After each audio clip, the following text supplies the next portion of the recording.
Hey Virgo, this is Perrymore Tarot's daily reading for January 27th, 2025. This is for Virgo.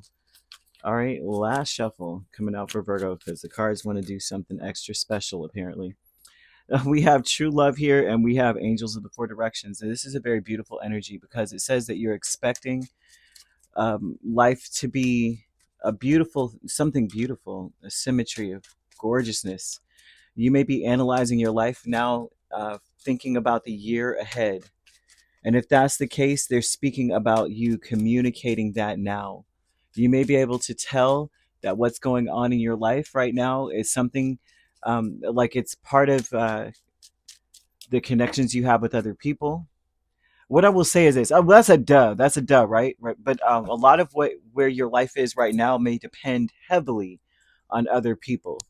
It may depend heavily on divine detours and a lot of the people around you being a divine detour. It seems like you love the people that you're around. This is family for sure, especially if you're a parent and you're around your children. The love that you feel for them is unconditional. I mean, you know what? That goes without saying for most people. And to be honest with you, that is not a normal occurrence. I mean, if I don't know if you've been watching the news lately, I've been besides myself. Beside man, I can't even get the words out. Been losing my mind over some of the things that are happening to children these days, and how I mean, this has been going on, right? Ain't nothing new under the sun.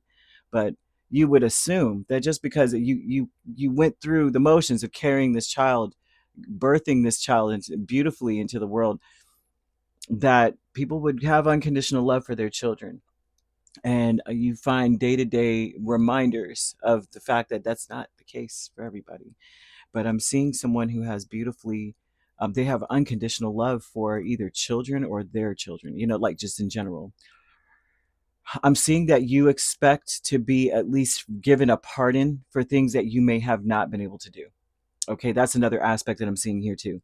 It's like I expect that I'm being at least forgive me, give me the grace to understand that maybe I couldn't provide certain things.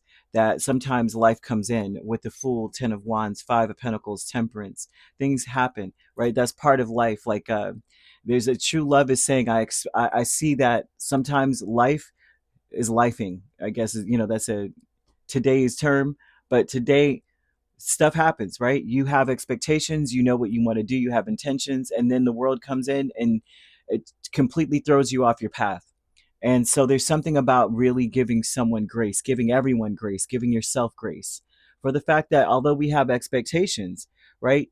I mean, and you're supposed to be a changed person through all the things that you've gone through. All of these things are situations where it's like, hey, you know what? This has changed me. I've learned a valuable lesson from whatever. But at the same time, realizing that all the detours you went through were divinely orchestrated for you.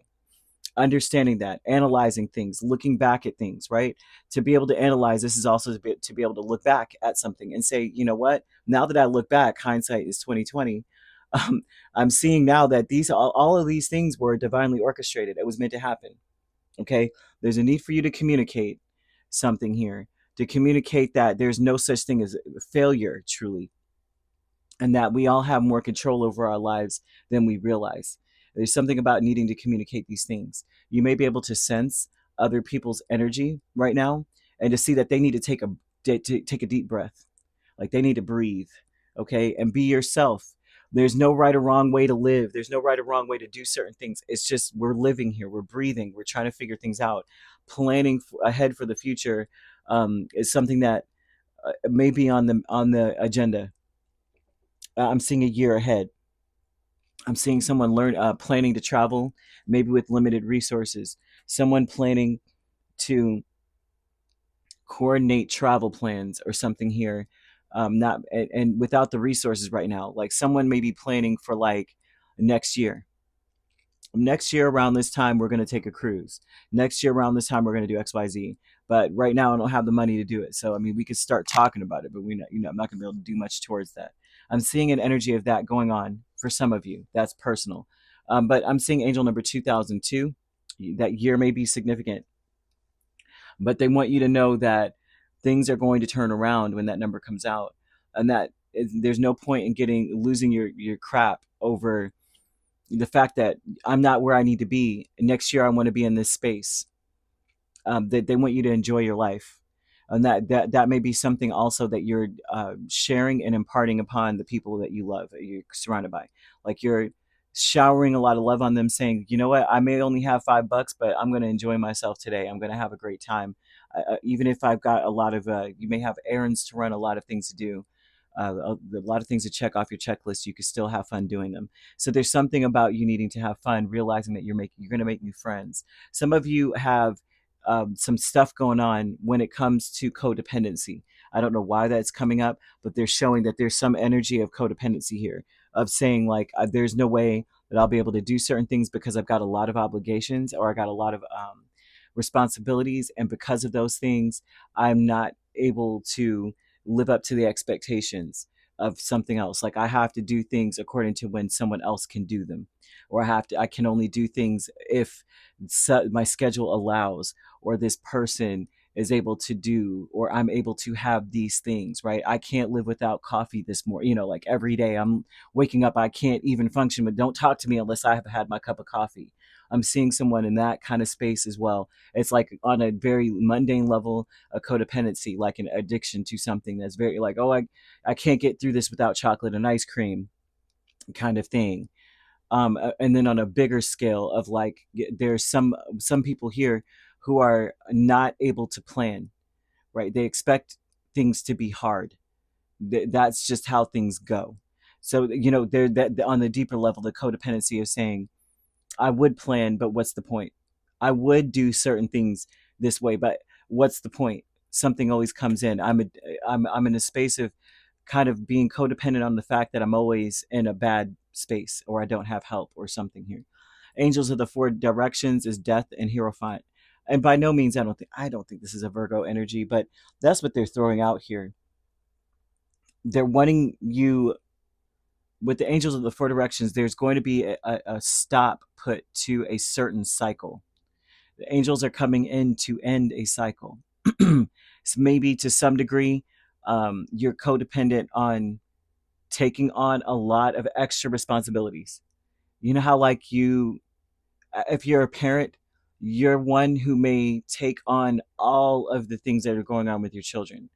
You may be one that, I can't make plans because my 30-year-old child may need me. I can't travel. Someone is in that space. The spirit's saying they're putting a stop to this. They're putting a stop to this by opening up some kind of floodgates for you to be your authentic self. All right. An authentic self energy might be that you are more so, how do you put this? Focusing more on your love life, focusing more on you. They're going to open it up some kind of way. They're putting a stop to the way that you've been doing things. It almost looks like there's an analytical energy that comes in where everything that you're doing is being analyzed, and it may cause you to say, you know what, I'm gonna focus more on me. There's healing that needs to be had here. I want to say, a lot of you, your immune system may need a boost. Okay.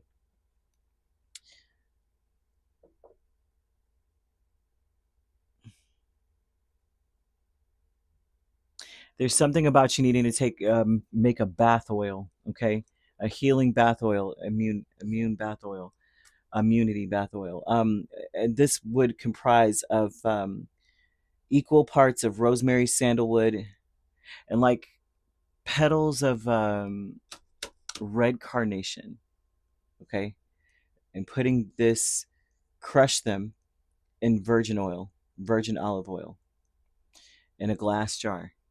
It needs to, it would be nice for it to be colored, and let it sit for like 7 days, and then use this as a bath oil. Okay. They're saying that this is something that you would need. I think I spoke about this the other day, that sometimes when others are sick, right, we have viruses, bacteria in our bodies. And it's scientifically, this is scientific, but I'm sure all of us know we are not ourselves when we're sick. Some of us, right? You're not yourself. You're not even thinking correctly. You may be more sensitive. Everybody's like, oh, when I'm sick, I'm not the nicest person, or when I'm sick, I'm this way. I'm sensitive and I'm crying, and it's because you got to think that these organisms hijack your body. You don't think they hijack your mind? You know what I mean? They hijack your nervous system. If they hijack your nervous system, then think of all the things that your nervous system comprises of, and all the things that the nervous system affects and impacts and such. You know what I mean? And so there's something about you needing to do this, because you may find yourself absorbing so much of others, absorbing so much of their sicknesses, or something, and it's beyond the actual illness itself. It's like you're collecting emotions off of these people, and they may be collecting emotions off of something else. And here you are, all of a sudden, not well, worried about them to the point where you're not able to even plan, or you won't even feel like yourself. I'm seeing someone who does not feel like themselves. A milestone is High Priestess and the Lovers. So there's a milestone here of you. Eventually, you were going to get to this point where you were going to be kind of like led by the seat of your pants. You may feel like you're like I'm seeing someone who doesn't feel like themselves and they're out of control. The milestone is that you are eventually going to get to this point. You are eventually going to get to a point where you're going to be like, oh my gosh, I'm doing too much for everyone else except for me. I don't care if you need these people. This could be children and you live with your children, right? It's like they're adults and you're living with them. And you're like, well, it's not really like that. It's me that is codependent on them in some way. But for some reason, it's a different thing. It's like, I don't really need to be here, but I feel I need to be around to watch over them because they need me. Some of you may be in that space, okay? But they're showing that now you may be in a space where you're saying, you know what? I need to start putting a lot of energy into communicating truthfully about what I'm expecting out of life. Um, but at the same time, they're showing that this is being influenced by others. All of the things that you're thinking. You need to know the expectations that you have are influenced by others, actually, because they're showing this very, very powerfully. Your real self doesn't have expectations. Your real self is saying, listen, things happen and I analyze it. And then I apply the data that I've compiled. I don't have any expectations. It is what it is.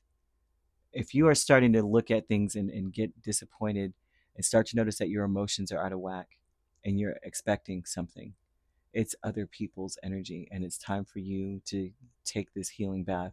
I mean, of course, they're wanting you to put these on pulse points, this oil, your temple, wrists, like the back of your knees, behind your ears. Anytime you start to feel run down, because I'm starting to see in the future you feeling very run down. Nine of Pentacles in the Tower with increase really quickly. You're gonna start feeling run down. This is an increase of feeling run down. In the meantime, you can at least have these flowers or these herbs around you, right? You incorporate that around you, and to help you to boost your immune system, to help you to repel other people's energy. Not to say it's bad, but it's like there's a lot of people here that need a lot of sympathy. They need a lot of this, and they have expectations. The Queen of Cups has a lot of expectation, but the increase is in this space of feeling like you're depleted. Nine of Pentacles in the Tower. All the pentacles are saying, I'm depleted. I'm feeling run down. I'm feeling less than. I'm feeling like I need. This is all from other people, their codependency. Now I'm seeing it. Um, you may need to look into your Mercury placements in your chart to help you to understand, or to help you unlock the expressive energy that you hold. This will be very important. It also helps you to understand where you need to put your energy, where you need to focus. Maybe you may notice that you are distracted when you look at your Mercury placements, and you may feel like you're off kilter, and it will help you. I'm also seeing in romantic relationships that um, there's some physical healing that may need to occur in those relationships. They're showing like there's a buildup. Even if you're saying, listen, it's been every day, all day. They're like, there may be a space in there where it's like, you may find that the healing baths may help. Maybe both of you take one together, you know. But they want you to honor that place where you both become one, okay, and that energy as well. I hope I'm making sense. This is like all over the place. But either way, you could be dealing with a Sagittarius, a Taurus, a Cancer, a Scorpio. Scorpio is quite strong. Pisces, right? We also have Cancer. So you could be, well, you could be dealing with a Gemini Cancer cusp or a Scorpio Sagittarius cusp. We have Taurus Gemini. If you're not dealing with these signs, which you don't have to be, these signs could also be in your chart. If you'd like to book a personal reading with me, my links are on my page. Peace, love, and light. Take care.